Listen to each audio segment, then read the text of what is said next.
Ça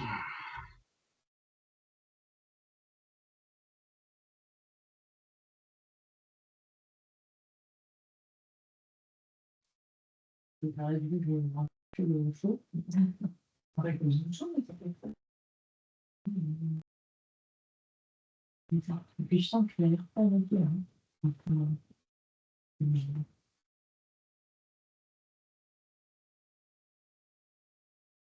je vais arrêter. Parce que là, c'est des jours. Voilà. Aujourd'hui, ce n'est pas terrible. Non, ouais, ça change un peu. Hein.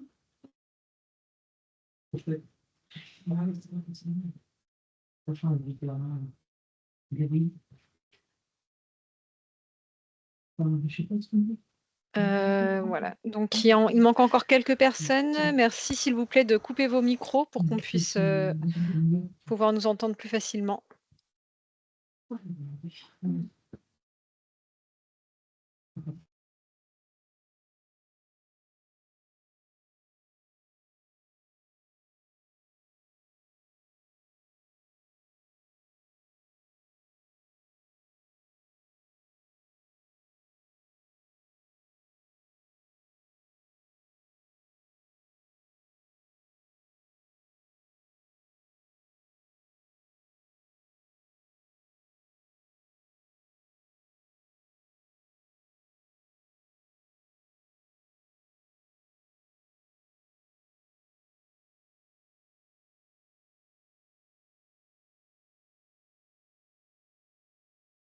Bon, bah, écoutez, on va peut-être démarrer et puis on verra si d'autres personnes nous rejoignent.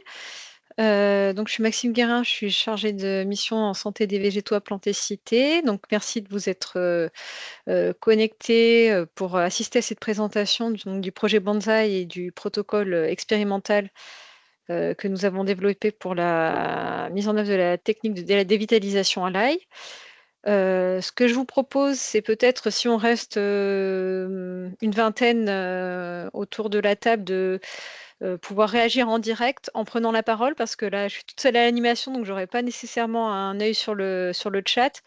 Donc, n'hésitez pas à ouvrir votre micro et à prendre la parole si vous souhaitez poser des questions sur les différentes étapes du protocole ou avoir des précisions. Et puis, bah, écoutez, je pense qu'on va démarrer et puis on verra si d'autres personnes nous rejoignent en cours de route.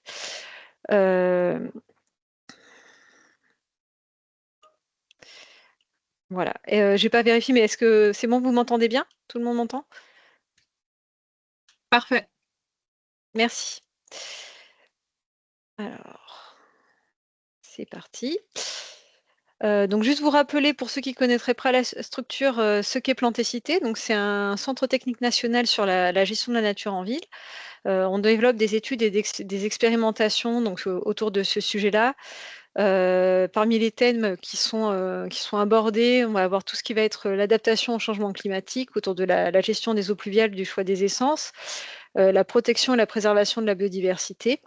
Donc là, concernant les sols, la gestion écologique, l'arrêt des pesticides, planification arbres-en-ville, et puis l'amélioration du cadre de vie et des habitants, avec une trentaine de programmes d'études qui sont mis en œuvre par an, avec un certain nombre de partenaires qui peuvent être des partenaires des organismes de recherche, des bureaux d'études, des stations d'expérimentation, des entreprises de conseil, et puis directement les praticiens, donc des gestionnaires issus de collectivités, des entreprises du paysage, et puis voilà, tous les professionnels de la nature en ville.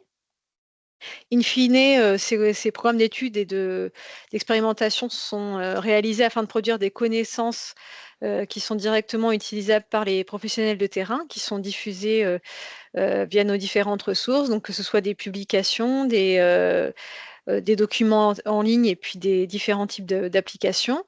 Dans un objectif en fait de partager et de mutualiser les expériences, parce qu'au-delà de travaux expérimentaux de recherche, un certain nombre de nos études sont également basées sur des observations de terrain ou des observatoires, des enquêtes, et viennent parfois voilà, directement de bonnes pratiques mises en œuvre par chacun d'entre vous. Et donc on est actuellement, près de 800 adhérents, répartis, en France, mais on a également des adhérents en Suisse, en Belgique et en Espagne.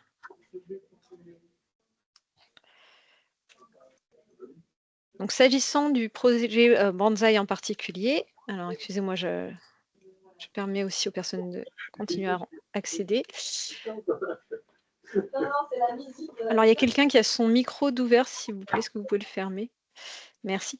Donc l'origine du projet, la question qui nous avait été posée par nos adhérents, c'était le besoin de disposer d'une technique, qui permette de gérer, les arbres qui rejettent en milieu bâti, dans le contexte de la loi Labbé, c'est-à-dire sans avoir accès, à des dévitalisants, d'origine chimique.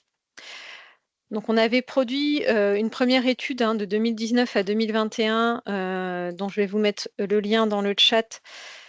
Donc c'était le projet qui s'appelait, DEVIT, dont l'objectif était d'étudier, les alternatives, à l'essouchage, à l'abattage et à la dévitalisation, de lignes envahissants et par la recherche en fait de pratiques qui étaient mis en œuvre, par les gestionnaires de terrain.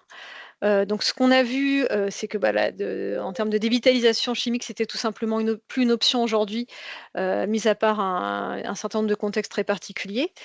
Pour les souchages, c'était pas forcément une technique adaptée, notamment aux espèces qui rejettent, puisqu'on a des grandes difficultés à extraire l'ensemble des parties souterraines, en milieu bâti et puis, le cerclage ou l'annélation, une technique dont l'efficacité aléatoire et puis, du fait de devoir laisser, les arbres sur pied une fois qu'ils sont cerclés, des enjeux de sécurité, vis-à-vis des usagers du site et en tout cas pour nos publics, cibles qui sont, des gestionnaires de nature en ville, c'était pas forcément une technique qui était très adaptée, en tout cas pas à tous les types de sites. Au niveau des dévitalisants d'origine naturelle, donc là, il y a actuellement aucune solution, qui est autorisée, d'un point de vue phytosanitaire, même, des solutions à base de produits biocontrôle. Mais il est ressorti de cette étude et de la consultation des professionnels, que la dévitalisation à l'ail pouvait, constituer une opportunité, intéressante, et qu'il y avait peut-être quelque chose à creuser en termes d'efficacité et de mise en œuvre de cette technique. Hem et donc pour cela, on s'est, basé sur, des tests terrain qui avaient été préalablement menés par un certain nombre de structures et puis également, des retours de nos adhérents. Donc il y a notamment dans les travaux du CN Pays de la Loire, du SNCF Réseau et des Villes de Paris où vous avez fait des suivis petit peu plus poussés sur le temps avec des notations régulières qui laissaient à penser qu'il y avait un potentiel intéressant. Et puis, au niveau des gestionnaires d'espaces naturels, il y a eu aussi pas mal de tests qui ont été réalisés, et finalement les retours étant plutôt positifs, voilà, on s'est dit qu'il y avait peut-être quelque chose à creuser, même si, suite à ces différents petits essais, des questions continuent à se poser, à la fois sur comment bien mettre en œuvre, cette technique, quel est le mode opératoire qui est le plus adapté. Des contextes aussi d'efficacité qui pouvaient varier, en fonction du contexte d'utilisation et des espèces visées, notamment, en termes de vigueur, en termes de production de rejets et de drageons.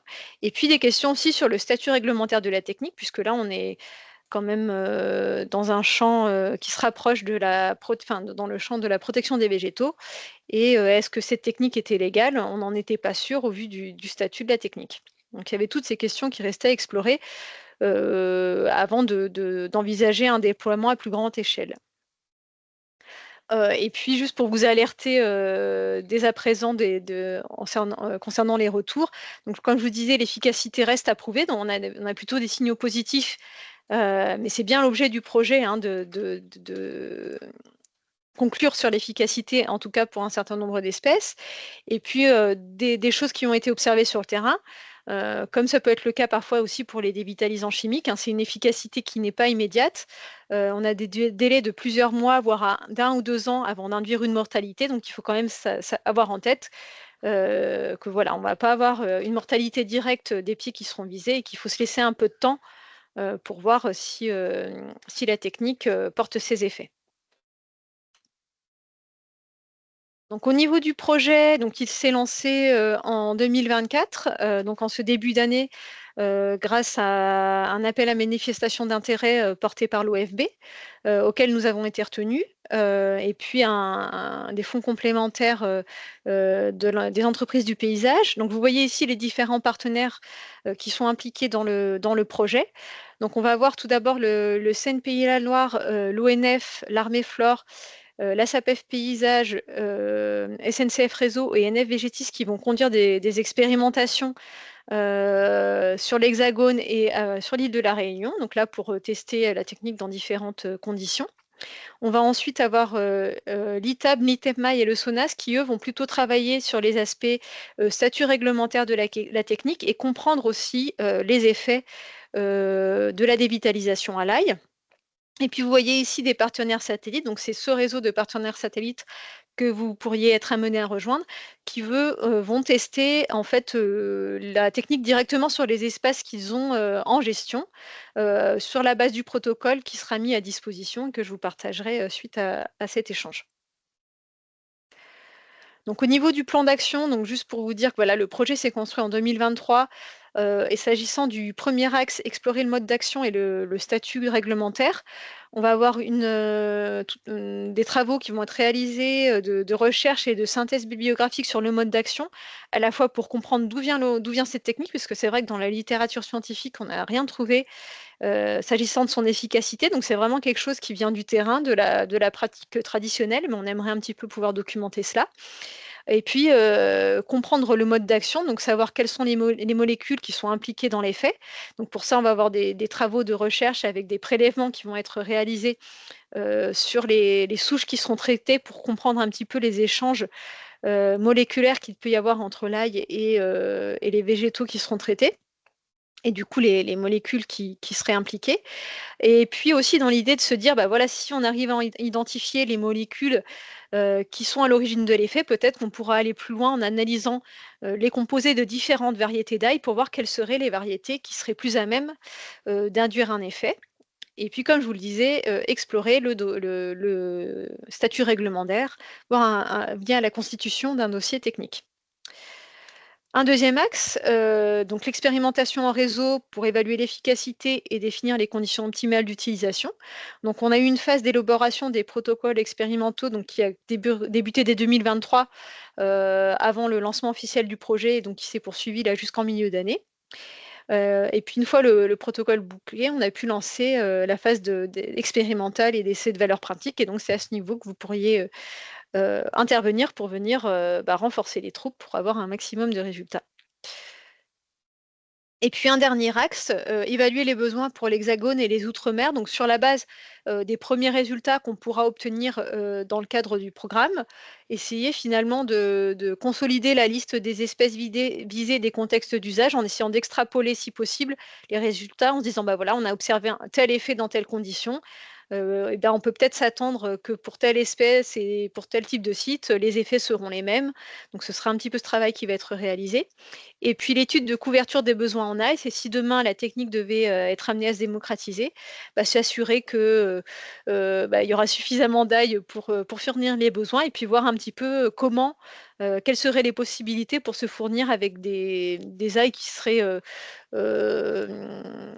plus particulièrement adaptées. Donc là, par exemple, pour nos partenaires, ils se fournissent, parfois auprès de producteurs d'ail qui ont au niveau des rebuts, de vente qui sont mis de côté. Enfin voilà, c'est un peu étudier aussi toutes ces hypothèses pour pouvoir essayer de profiter, d'ail à moindre coût et pas forcément d'ail de qualité alimentaire, mais qui peuvent, quand même avoir un intérêt pour la technique.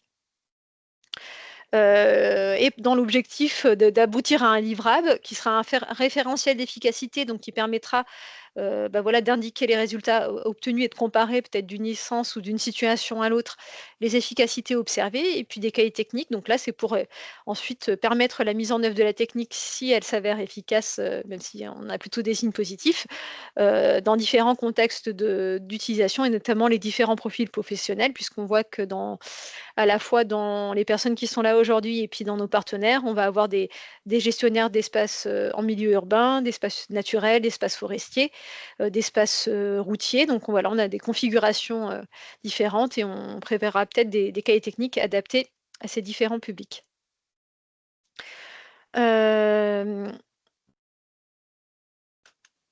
Pardon, que je poursuive le fil. Et donc juste pour vous livrer quand même un premier résultat intéressant, donc on a, du fait de l'analyse réglementaire que nous avons déjà pu conduire, donc nous avons eu à la fois confirmation du ministère de l'Agriculture et de l'ANSES que la technique sort du champ réglementaire des produits de protection des plantes, c'est-à-dire que ce n'est pas considéré ni comme un produit phytosanitaire, enfin ni comme une substance active phytosanitaire, ni comme une substance de base. Donc, il n'y a pas besoin de certificat, c'est compatible avec la loi AB. Il n'y a pas besoin d'une approbation au niveau de l'Union européenne pour utiliser la technique. Et donc, en gros, ce qu'il faut retenir pour vous, c'est qu'elle est utilisable partout et sans restriction. Et donc, quand bien même on n'a pas aujourd'hui des conclusions sur l'efficacité, vous pouvez d'ores et déjà la tester sans procédure particulière, sans avoir besoin de monter des dossiers ou autres. Donc maintenant, je vais plutôt insister sur le côté expérimentation en réseau, donc le volet qui vous concerne plus directement. Donc comme je vous disais, on va avoir 2 types d'essais. Donc les expérimentations qui seront conduites par nos partenaires. Donc là, c'est pour évaluer l'efficacité et définir les modalités d'application optimale.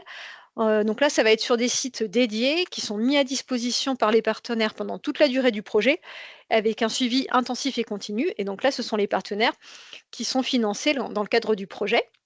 Et puis, on va également avoir en parallèle des essais de valeur pratique. Donc, c'est à ces essais que vous pourrez contribuer pour évaluer le spectre d'action. Donc là, en fait, l'idée, c'est de faire évoluer, enfin d'avoir une variabilité en termes d'essence cible, de type de milieu et de configuration pour essayer d'évaluer l'influence du contexte d'utilisation sur l'efficacité. Et puis, l'objectif est aussi, c'est également de recueillir des informations pratiques sur la mise en œuvre, donc des éléments de coût, de temps de travail, les aspects matériels, pour aussi évaluer si, quand même il y aurait une efficacité, est-ce que concrètement, c'est une technique qui est facile à mettre en œuvre? Est-ce que c'est trop coûteux? Est-ce que c'est trop complexe pour pouvoir la déployer? Ou est-ce que, au contraire, c'est tout à fait possible?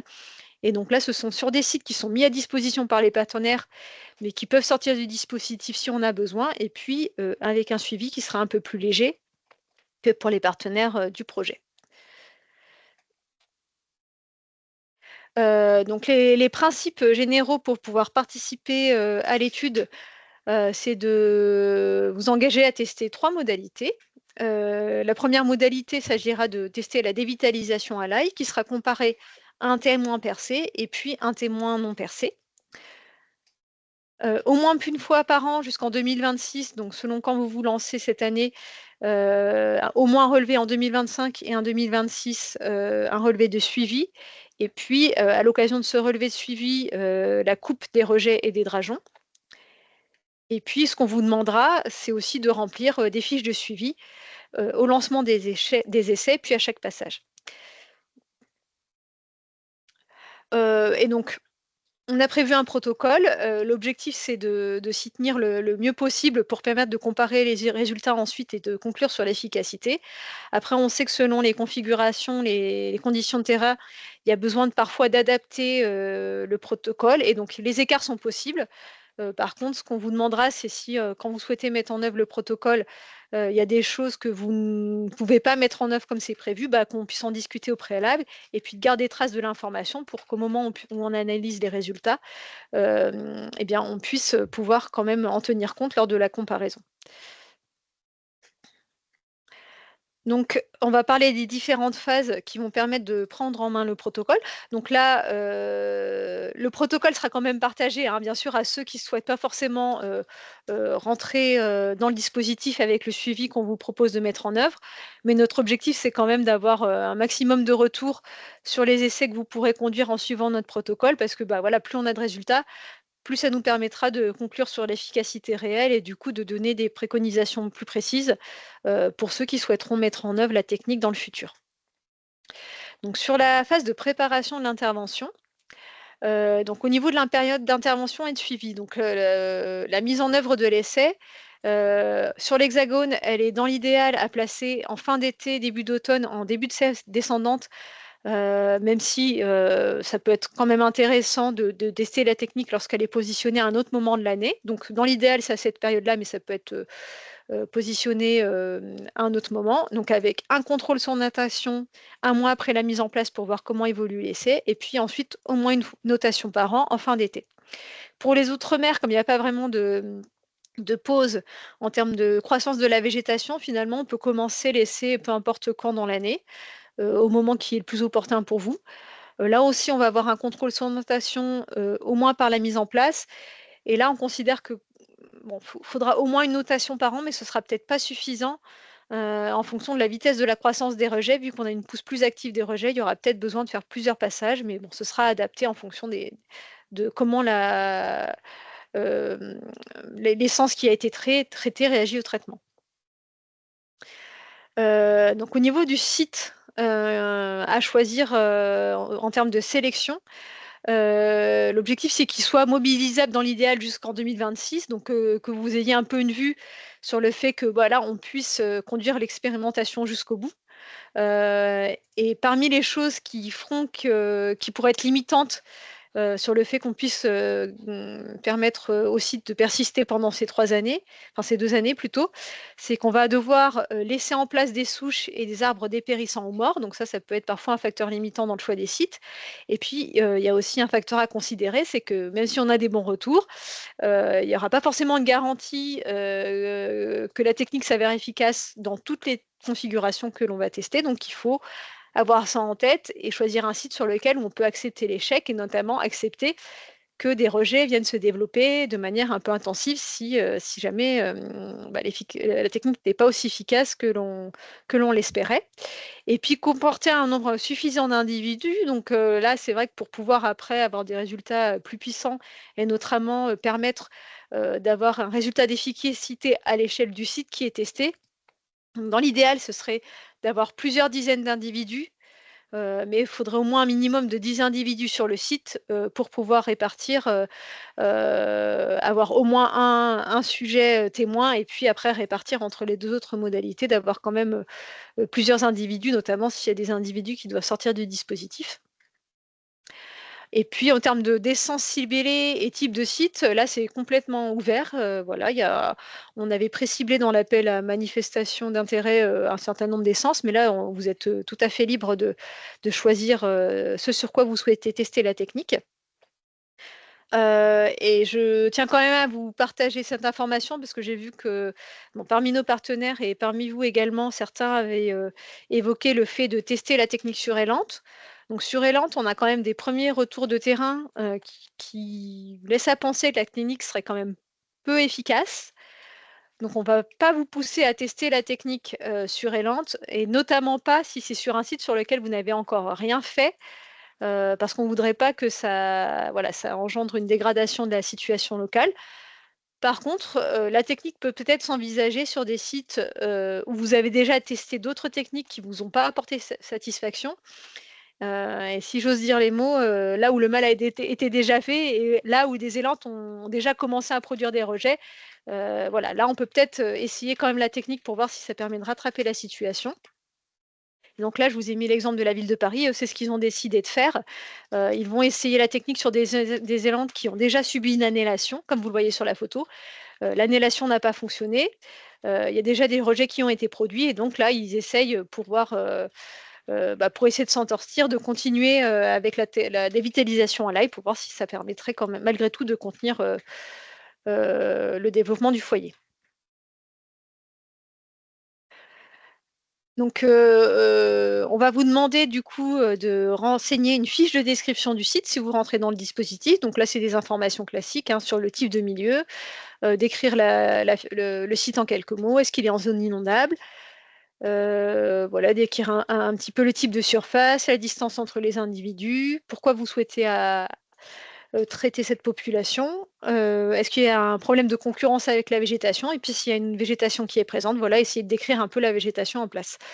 Et donc important pour nous, c'est que vous puissiez nous transmettre une photo et un schéma de la parcelle, parce que voilà, des écrits, c'est bien, mais c'est vrai que des photos, des illustrations, c'est parfois tout aussi parlant pour pouvoir décrire une situation. Donc là, vous voyez un exemple de site expérimental en bordure de voie ferrée qui a été, avant qu'il soit, traité, un site qui sera géré par, ONF Végétis. Donc une fois le site choisi, on va sélectionner les individus.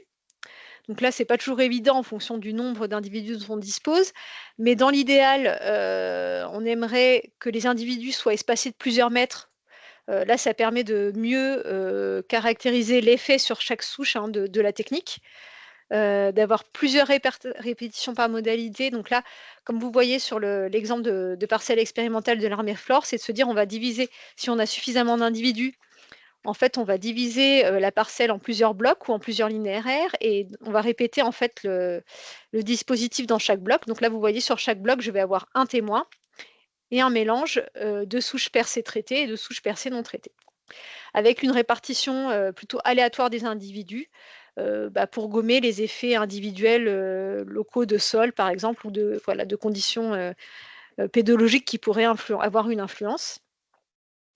Et dans l'idéal, là aussi, un lot d'individus similaires d'une modalité à l'autre, c'est-à-dire que, voilà, si sur mes souches qui seront traitées, sur ma dizaine de souches, j'ai 3 souches âgées, ou plutôt 3 individus qui font 20 mètres, 3 qui font 10 mètres et 3 qui font 5 mètres, je vais essayer d'avoir à peu près le même échantillon pour la modalité souche non traitée, pour essayer d'avoir des choses qui seront homogènes en termes de comparaison lorsqu'on essaiera d'évaluer l'efficacité à l'échelle du site. Et donc là, bien sûr, on sait que voilà, vu le nombre d'individus qu'il y a besoin, ce ne sera pas forcément possible dans tous les cas, mais essayer de faire au mieux. Et donc ce qui est très important, c'est de marquer et codifier les individus pour être sûr de pouvoir les retrouver lorsqu'on viendra effectuer les notations. Donc là, vous voyez des exemples de choses qui ont été mises en place par les partenaires. Donc là, par exemple, indiqué par un poteau coloré, la mise en place de rubalises et puis parfois également directement des notations sur la souche pour pouvoir retrouver le code qui a été attribué à la souche. Au niveau de l'ail, donc il va falloir se fournir en ail pour les besoins de l'expérimentation. Donc les quantités sont normalement pas plutôt faibles hein, au vu du nombre d'ail qu'il faut par souche, mais bon, c'est à voir en fonction de chaque site. Donc ce qu'on veut, c'est un ail qui soit français, qui soit en agriculture biologique et notamment sans traitement antigerminatif, parce que l'hypothèse actuelle est qu'en fait l'effet est induit par la germination de l'ail, donc il faut que l'ail puisse germer. Qui soit à acquérir au plus proche des essais. Donc là, c'est là encore pour éviter que l'ail finisse par germer avant qu'on ait eu le temps de l'installer, et puis pour aussi limiter la dégradation. Et puis, s'il devait être stocké entre le moment où il est acheté, où il est acquis, et le moment où il est utilisé, de le stocker dans une pièce sombre, dans une pièce fraîche, donc moins de 10 degrés dans l'idéal, sèche et bien ventilée, là aussi pour éviter au maximum la dégradation des eaux. Et donc, on va vous demander là aussi de renseigner le plus précisément possible la caractérisation de l'ail avec les informations dont vous disposez. Donc là, au niveau de nos partenaires, en fonction des quantités, comme je vous disais, il y en a qui ont vu ça avec des producteurs d'ail pour voir, pour acheter des rebuts de vente, enfin des choses qui ne seront pas commercialisées en tant qu'ail destiné à l'alimentation.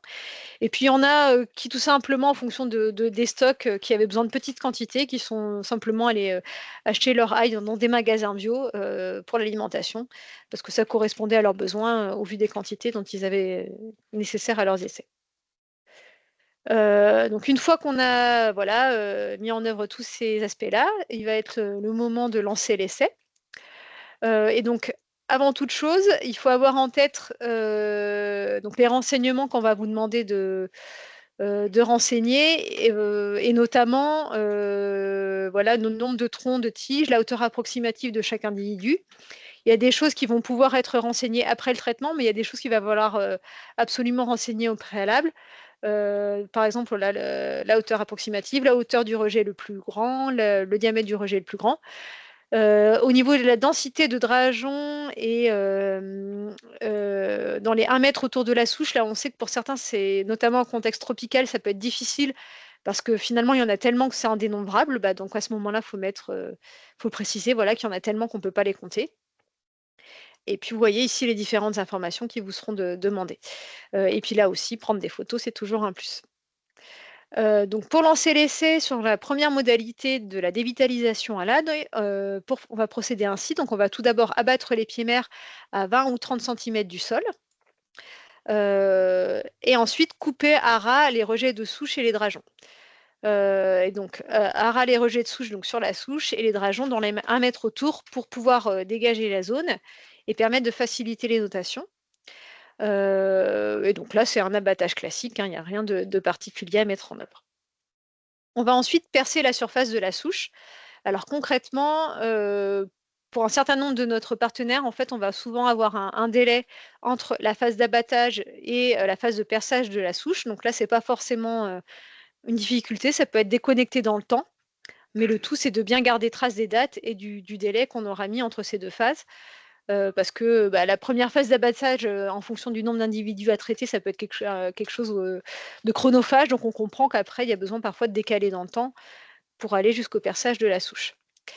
Donc le principe, en fait, ça va être de percer dans les tissus qui sont encore vivants, donc au niveau du cambium, pour permettre les échanges moléculaires entre l'ail, et l'arbre.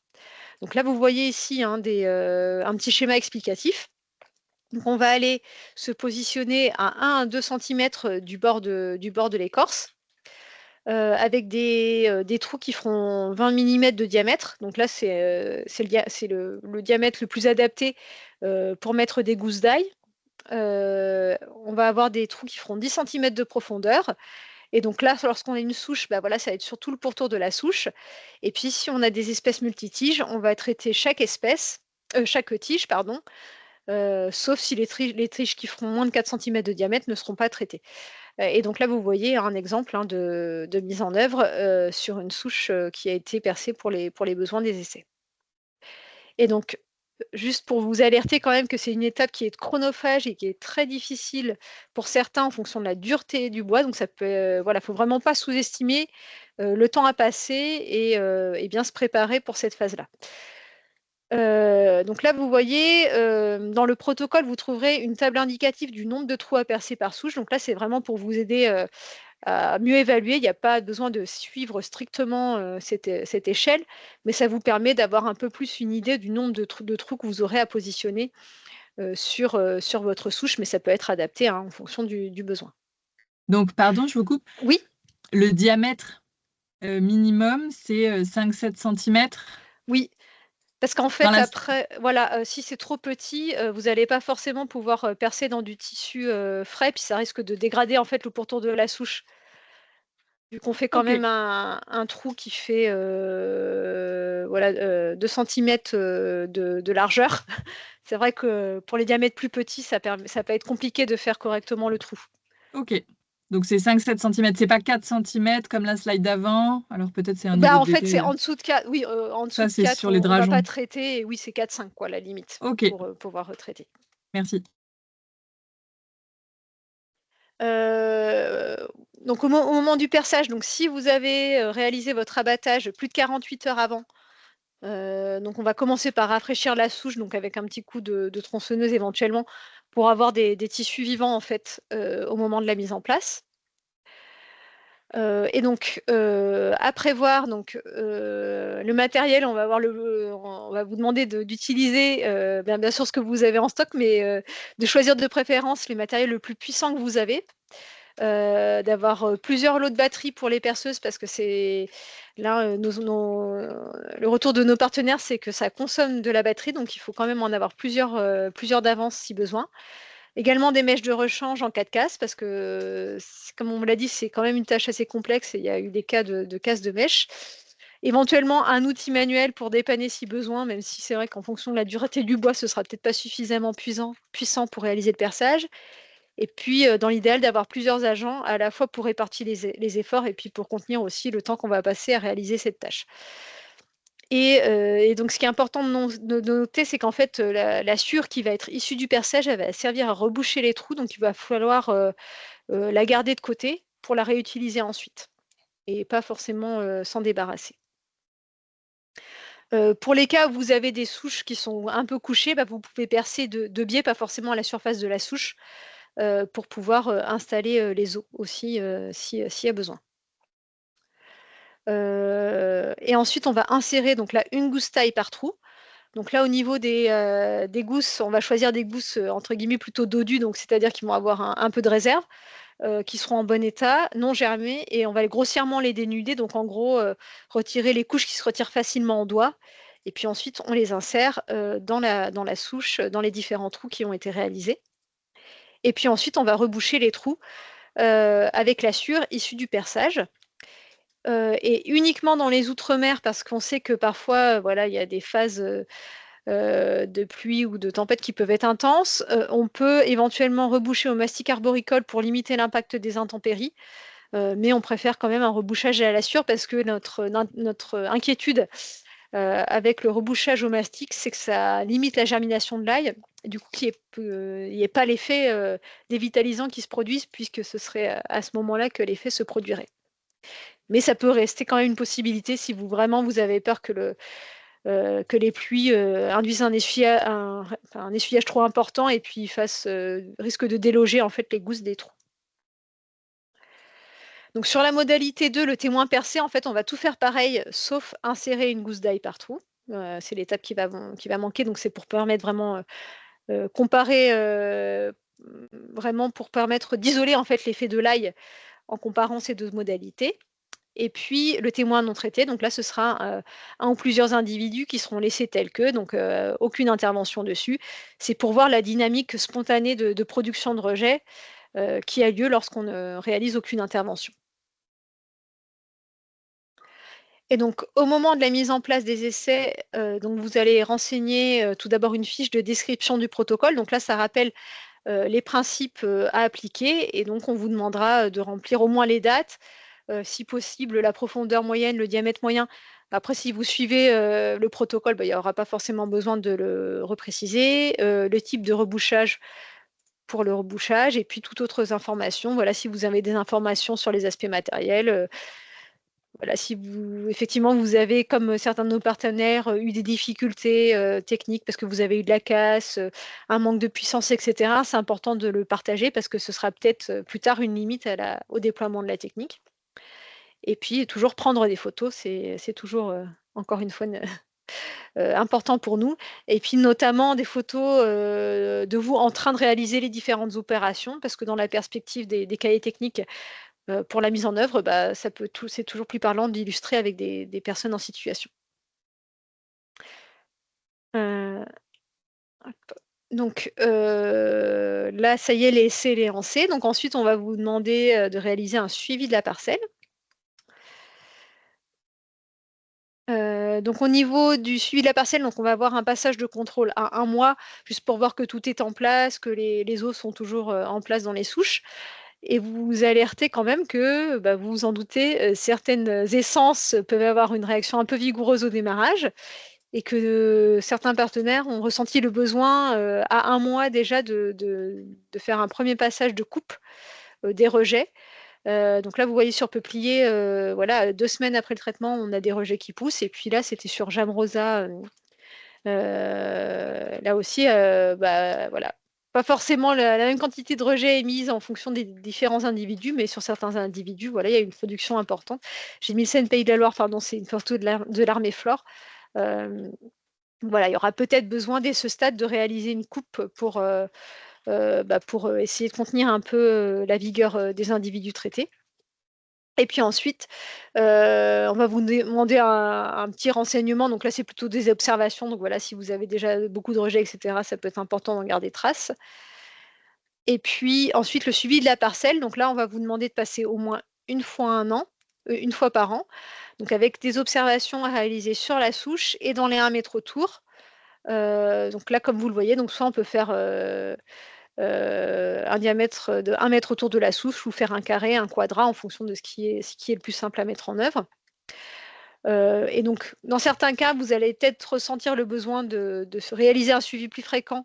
Donc là, on est preneur, hein, de notations plus fréquentes, forcément. Et puis, une fois qu'on a réalisé les relevés, on va refaire une coupe des rejets et de drageons. Là aussi pour essayer de réduire la vigueur des individus traités. Et donc au niveau du passage de contrôle, ce qu'on va vous demander de regarder, donc c'est l'état de dégradation, s'il y a des signes d'altération, de nécrose, des champignons, donc ce qui montre que la souche commence à se dégrader. essayer de caractériser l'ail s'il est visible. Donc voilà, est-ce qu'on le voit, est-ce qu'il est encore présent, est-ce qu'il a germé? Et puis caractériser la production de rejets et de drageons. Donc là, voilà, c'est pareil, si on peut les dénombrer, c'est mieux. Puis s'il y en a tellement que c'est pas possible, le signaler dans la fiche de suivi. Donc voilà, là, j'ai balayé l'ensemble du protocole. Donc, je peux vous laisser réagir si vous avez d'autres questions par rapport à ce qui a été présenté. Et puis, pour ceux qui souhaiteraient poursuivre et s'inscrire, pardon, alors, excusez-moi, je vous mets le lien ici. Je sais que un certain nombre d'entre vous m'ont déjà fait des retours sur le fait qu'ils souhaitaient tester la technique. Comme je vous dis, c'est pas parce que je peux vous partager le protocole sans pour autant que vous vous engagiez à réaliser l'ensemble des suivis, mais pour nous, ce sera toujours un plus. Je ne sais pas si vous aviez des questions, des remarques, des choses à apporter en complément. Oui, bonjour, je m'appelle Dominique. Vous m'entendez? Oui. Oui, bon, c'est bien. Et donc, je vis au-dessus du Portugal, sur la partie de la pointe nord de l'Espagne. Oui. Et ça fait une vingtaine d'années que je m'occupe de traitement général, que ce soit sur des arbres comme sur de l'herbe de la pampa, etc., etc. Donc, j'ai fait des essais en compagnie avec l'aide de l'université de La Corogne, qui se trouve dans notre région, pour justement tester le principe de l'ail. Alors, ce que je pourrais vous dire, c'est que on a fait des essais en essayant d'appliquer ça le plus scrupuleusement possible, c'est-à-dire, premièrement, en tenant compte de la date de germination éventuelle de l'ail. Alors ça, c'est facile, il suffit de demander à des maraîchers pour avoir déjà une idée de l'époque, la meilleure époque pour que l'ail puisse germer. Et donc, ensuite, ce que nous avons fait, c'est que nous avons fait l'abattage. Alors, nous avons travaillé sur de la boudelie, de la plante, comment vous appelez ça, de l'herbe à papillons. Oui. C'est ça, la boudelie. Et donc, là, ce que nous avons fait, donc en 2018, nous avons fait ça en octobre, puisque c'était la date la plus indiquée pour la germination de l'ail. Alors, il y a eu d'abord une première coupe qui a été faite de ces plantes. Pour avoir une idée, c'est des plantes qui avaient entre 30 et 40 ans. Donc, c'était pas de la petite plante, etc. Donc, avec des souches qui représentent à peu près 50-60 cm de diamètre, composées de plusieurs embranchements, etc., etc. Parce que la Boudelia, c'est un petit peu, elle n'a pas un tronc principal, elle se développe en formant, donc, justement, en partant des différents rejets de souches. Et donc, en octobre, nous avons fait donc ces essais-là. Premièrement, donc, il y a eu la première coupe qui a été faite, et ensuite, nous sommes revenus sur le site, justement pour rafraîchir, c'est ce que j'ai noté, c'est très bien, pour rafraîchir donc les tissus avant traitement, qui nous permet d'éviter la cicatrisation de la superficie. Lorsqu'on coupe un arbre, il y a donc une cicatrisation qui se fait. Donc, le but, bien sûr, c'était d'utiliser le système de la sève montante qui reventile ensuite vers la sève élaborée, puis qu'on n'a plus d'arbres, etc. Donc, on va essayer de faire une boucle qui va se faire donc directement à ce niveau-là. Donc, c'est pour ça que donc, nous avons pratiqué, donc ce sont des trous. Alors, en parlant de ça, vous avez différents systèmes pour faire les trous. Vous avez soit des palettes pour faire à peu près 2 cm. Il y a des espèces d'outils, ça ressemble à des espèces de palettes qui font 20 cm. Ça, c'est pas très efficace et il faut avoir une machine un peu trop puissante. Alors, par contre, ce que vous avez, c'est que vous avez des forêts spéciales pour bois, qui sont un peu plus chères, ça coûte entre 10-15 euros à peu près. Mais l'avantage, c'est que ça se perce très bien et très facilement. Donc, c'est beaucoup plus facile pour le faire et ça élimine bien le reste de sueur. Donc, nous avons fait ces trous-là, en suivant, bien sûr, en fonction un petit peu de la superficie, on essaie de mettre ça un petit peu partout, et avec une distance à peu près, c'est ça, 10 cm entre les trous, etc., etc. Et donc, ensuite, ce que nous avons fait, nous avons mis directement l'ail sans enlever aucune enveloppe, c'est-à-dire directement brute des différents sans rien enlever, et on l'a mis la tête en haut dans le fond du trou. Et nous l'avons bouché avec de la terre à modeler.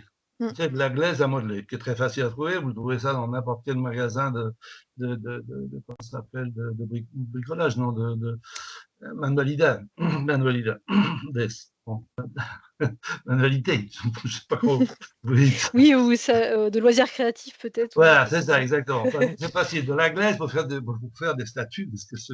Et donc, l'avantage, c'est que ça nous permet donc de protéger, d'une part, l'ail pour les conditions climatiques qui peuvent se présenter, et deux, ça permet d'étanchéifier, que ce soit plus étanche, pour que justement ce flux qui se passe entre la sève montante et la sève élaborée se fasse directement en utilisant l'ail. Vous voyez ce que je veux dire? C'est-à-dire qu'il ne sort pas. Donc, on aura la cicatrisation de la coupure en haut, et ensuite, à l'intérieur, nous avons donc, dans cette espèce de lieu hermétique, on va dire, vous avez donc de l'ail qui va être seulement en contact avec la sève, c'est-à-dire il va se nourrir de la sève, non pas de l'humidité extérieure.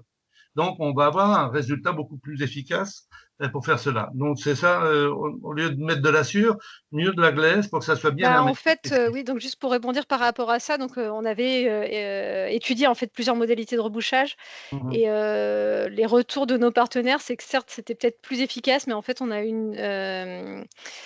on s'était dit que pour que tout le monde le mette, pour que ce soit plus facile à déployer, on est parti sur de la sûre parce que ça, tout le monde en avait sous la main.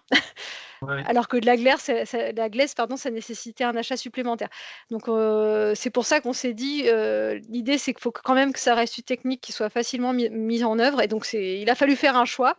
Ouais. Et voilà, à la concertation des partenaires, on a retenu la sûre Ouais, pour que tout le monde le passe sur la pain même de chose. glaise doit coûter à peu près environ 2 ou 3 euros. Un pain de 3-4 kilos, donc c'est pas non plus des frais très Oui, importants. bien sûr, mais ça Il y a un nécessite de avantage faire la avec une démarche de simple l'acheter. spatule, avec une simple spatule, sans salir trop les mains, de reboucher. Alors, ça, c'est un conseil que je donne. Résultat de ces opérations, donc au mois d'avril 2019, on a donc constaté qu'effectivement, nous avons un ail ou des os, je ne sais pas comment on dit, des ailes ou des os, qui ont commencé donc à pousser au milieu de notre souche.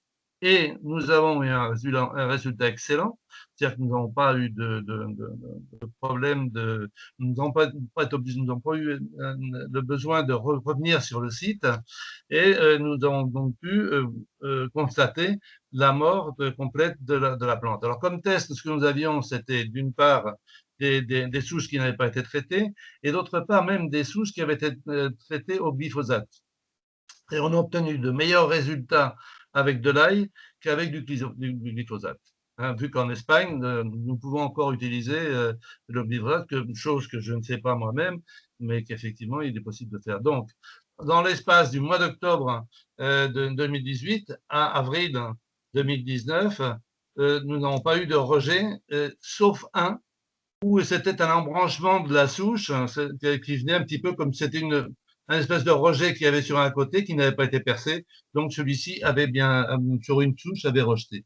Alors, moi, mon conseil, c'est d'une part de couper bien à ras, hein, non pas laisser 20-30 cm parce que sinon vous avez une zone qui peut provoquer des rejets, et donc en coupant bien à ras et faire les trous donc en suivant donc le cambium le plus près possible, et en utilisant de la glaise pour confiner la germination, qui est en fin de compte ce qui produit la dévitalisation de la souche. Voilà, j'ai des photos, si un jour ça vous intéresse, j'ai des photos faites à cette époque. Voilà. Très bien, bah, merci pour votre retour et donc, en plus des résultats plutôt encourageants, puisqu'il y a il y a un certain nombre de personnes qui avaient fait des retours aussi pour le tester sur Buddleia, donc ça fait partie des essences sur lesquelles on a des retours, plutôt positifs, et donc qui voilà, nous laisse à penser qu'il y a du potentiel intéressant. Je ne sais pas si vous avez d'autres retours ou d'autres remarques? La dernière remarque, donc je pense qu'au niveau de plantes qui font des rejets, il n'y aura pas trop de problèmes, à mon avis, des rejets de souche. Par contre, tout ce qui peut être rajonné au niveau des racines, Oui, oui. ça prend genre robinier, etc., etc. Là, je pense que c'est beaucoup plus complet parce que à partir du moment où on le coupe, déjà, il va essayer de produire, déjà, il va changer donc ces fonctions de racines en tige pour justement commencer à drageonner. Donc là, à mon avis, c'est une question de temps. Il va falloir être très rapide si on veut vraiment que ça soit efficace. Alors, peut-être qu'il est possible déjà de commencer par, sur un arbre qui est sur pied, déjà lui mettre un ail ou 2 ails, 3 ails. Je ne sais pas si on dit des œufs ou des ails. Donc, comme ça, c'est plus facile. Et donc, là, peut-être en affaiblissant de cette façon-là pour qu'il s'habitue, et ensuite le couper et terminer. Parce que sinon, je pense que ça va être compliqué. Bah, c'est ce que je disais, oui, effectivement, sur les retours sur Elante, notamment sur Robinet, hein, finalement, on a peu de retours, donc on n'a pas d'expérience sur le sujet, mais sur Elante, les partenaires qui nous ont déjà signalé des retours, disaient que voilà, c'était plutôt, ils n'avaient pas constaté une efficacité, notamment sur la capacité à drageonner. Donc, c'est pour ça qu'on Est-ce que la on capacité conseille à pas drageonner, forcément, mais en tout cas pas sur des je sites pense où rien que n'a été fait. la capacité à drageonner démarre dès la coupe. C'est-à-dire qu'on n'a même pas ce temps ce temps qui nous permet d'espérer donc le mouvement comme ce qui se passe lorsqu'il y a des rejets. Donc là, c'est presque immédiat. Donc il faudrait, je pense, plutôt préparer avant pour éviter ce phénomène de drageonnement et ensuite le terminer avec de l'ail pour ça. Donc à suivre. Voilà. Merci pour ces précisions. Est-ce qu'il y a d'autres personnes qui souhaitent s'exprimer ou J'ai levé la main, je ne sais pas si ça se voyait. Oui, alors je suis désolée, j'ai un problème de mon côté. Comme vous voyez, je n'ai plus ma caméra, donc je ne sais, j'arrive plus à trop accéder, donc n'hésitez pas à prendre la parole. Oui, allez-y. Oui, donc je travaille pour le Conservatoire botanique méditerranéen et pour le Parc national de Porquerolles. Donc c'est vrai qu'on a plusieurs actions en interne, en tout cas en tant que gestionnaire sur Porquerolles, qui peuvent notamment peut-être faire l'objet de tests d'ail. Hein. On va voir, je ne sais pas, de l'eucalyptus, Akea, mimosa aussi. Donc ça pourrait être intéressant en effet d'avoir... moi, je vais soumettre aux agents de terrain ces possibilités-là. Par contre, je voyais juste par rapport aux études qui ont été faites par l'ANSES et la DRAF, donc, qui indiquent, et ça c'est une très bonne nouvelle, qu'on sort du champ des produits de protection des plantes. Moi, je sais que par rapport au conseil scientifique, souvent on nous demande d'argumenter ou de justifier. Oui. Donc, je ne sais pas si c'était possible de mettre à disposition justement les analyses de l'ANSES, de la DRAF. Eh ben, donc en fait, là, le dossier technique donc, qui fera état de ça, il sera produit normalement d'ici la fin de l'année. Ok. Par contre, si c'est trop juste en délai pour vous, moi je peux produire une note, ou Après, là, demander j'ai pas à... de concret, mais je sais que c'est quelque chose qui risque d'être demandé. Oui, oui. Et pouvoir, En fait, l'idée, c'est vraiment justement d'avoir l'argumentaire sous le coude si on nous pose Voilà. des questions. Et normalement, ça se sera disponible d'ici la fin de l'année. Et puis, si à un moment, vous avez besoin d'un soutien avant que le document soit disponible, on peut produire quelque chose ensemble s'il y a besoin de se justifier, voilà, pour la mise en œuvre. Ok, ça c'était très bien, c'est une première question. Et la deuxième, c'était plutôt sur la casquette conservatoire botanique, où là aussi on peut souvent être amené à faire des conseils, où beaucoup de gens viennent nous voir pour mettre en place des actions. Donc est-ce que si c'était possible d'avoir le protocole, comme ça nous on peut faire relais en fait de ce protocole. Oui, donc suite au webinaire, là, je vais vous transmettre par mail le protocole et puis la fiche de suivi. Et puis après, comme je vous disais, hein, vous êtes libre de mettre en place le protocole, même si vous ne réalisez pas le suivi, je vous le partage, il est disponible. Après, l'idée, ce serait quand même nous, même en tant qu'organisation scientifique, ça nous intéresse d'avoir le suivi et d'avoir ça. Alors après, de ce que j'avais noté, c'est plutôt fin d'été, automne. Donc, ça veut dire que pour avoir plusieurs modalités de passage d'ici la fin du projet en 2026, je ne sais pas si un retour sur 3 ans, ça suffit parfois. On ne sait pas encore bien tout ça. Donc là, c'est vrai que comme ça a mis un peu de temps à se stabiliser l'écriture du protocole, voilà, les partenaires qui étaient dans la boucle ont pu déjà lancer leurs essais, mais on n'a pas pu le sortir plus tôt, parce qu'il y avait toute cette phase de réflexion la première année, voilà, pour stabiliser quelque chose. Donc effectivement, si c'est mis en place en 2025, ça fera qu'une campagne de suivi d'ici 2026. Mais à ce moment-là, c'est peut-être intéressant d'avoir un suivi à 6 mois. Si finalement il y aura qu'1 an dans la durée du projet financé, peut-être qu'après on décidera de prolonger les suivis si les partenaires, pour les partenaires qui sont non financés, finalement ça change pas grand-chose de continuer les notations. Ça ne changera pas grand-chose. Voilà. Après, nous, sur les acteurs du territoire méditerranéen, on continuera bien sûr de les suivre et ça fait partie de la stratégie régionale d'avoir un suivi sur 5 ans. Donc, de toute façon, ça, on les accompagnera sur 5 ans. Mais ouais, c'était même pour voir après comment, si c'était encore. Enfin, voilà, si on. Ça Bah, nous, fallait c'est sûr, c'est que pour si les données on après continuera à traiter les retours, a posteriori, ce qui pourra nous pour tous les partenaires qui souhaitent continuer à nous faire de retours, ça nous permettra après d'affiner, ce qui a été conclu, à l'issue du projet. Donc ce sera toujours intéressant, que si les notations peuvent se poursuivre au-delà, s'il y a un décalage dans la mise en œuvre, oui. OK, bah, en tout cas, bah, pour Méditerranée, nous, on essaiera en tout cas de, voilà, de valoriser, on va dire, ce protocole-là, essayer de garder les suivis aussi. Vous les faire remonter ben, tant que vous êtes actifs sur le sujet. Et après, ben, voilà, on sera très preneur de tous les retours d'expérience. Et si on peut, ben, même en interne à Port-Cro, faire quelques tests, ce sera avec plaisir. Oui, bah, c'est gentil. Voilà, je ne sais pas s'il y a d'autres personnes qui souhaitent, s'exprimer?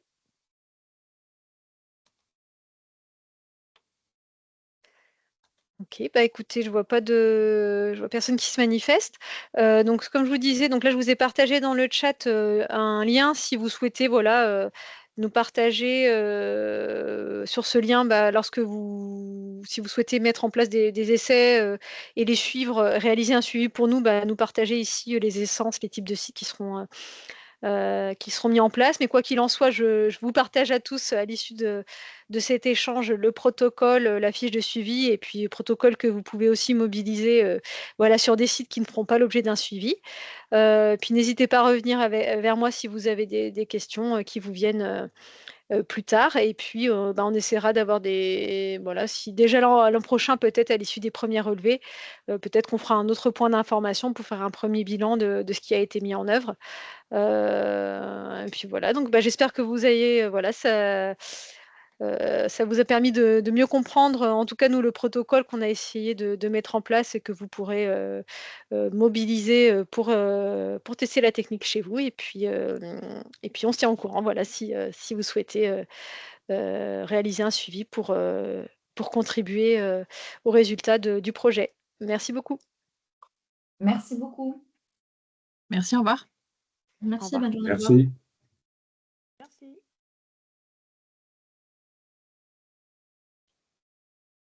Merci, bonne journée. Au revoir.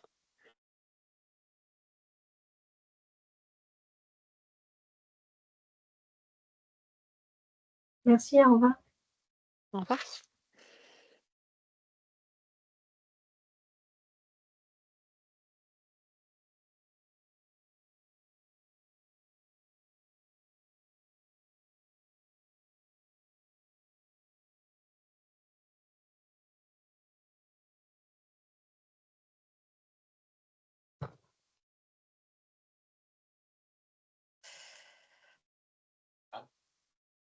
Il y en a un qui est parti pour me parler pendant 10 minutes. Mais c'est surtout.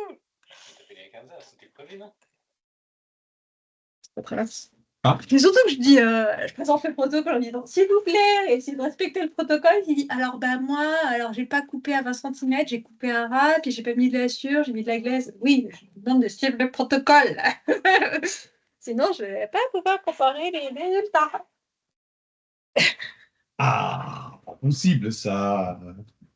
Les règles, c'est là pour raison, après tu, hein. Et juste après, non, mais alors, ils vont s'embêter à faire un suivi, à faire des notations pour rien pouvoir en faire. Hein? Ils vont s'embêter à faire des notations, à passer du temps à noter des trucs qu'on va pas pouvoir utiliser parce qu'ils n'auront pas suivi le protocole. C'est juste, c'est un peu dommage pour eux. Ils seront contents d'avoir fait un essai, mais qu'on va pas pouvoir l'exploiter.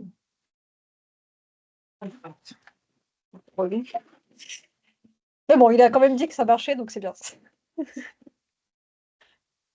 Ça marche au moins un petit peu sur certaines essences.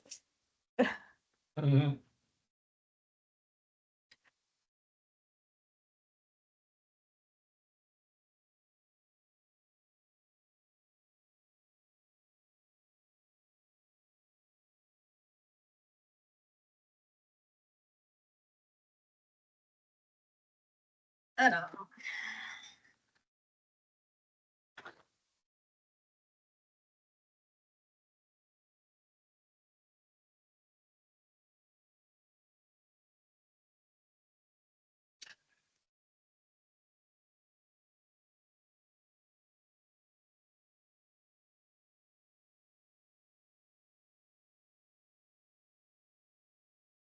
Oh là là.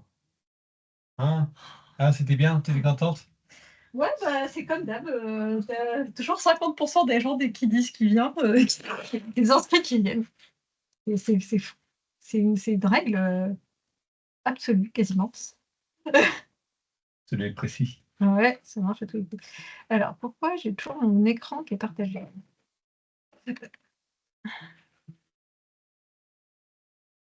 Ça s'entend pas. Il t'entend déjà. Ouais, j'espère.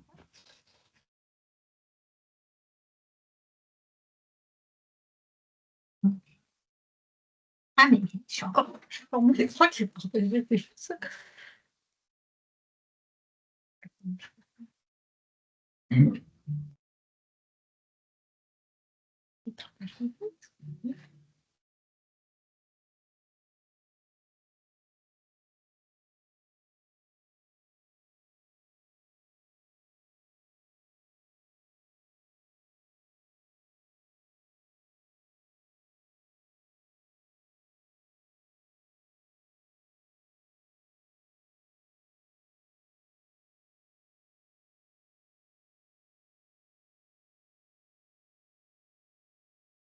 Ah, c'est pas vrai ça.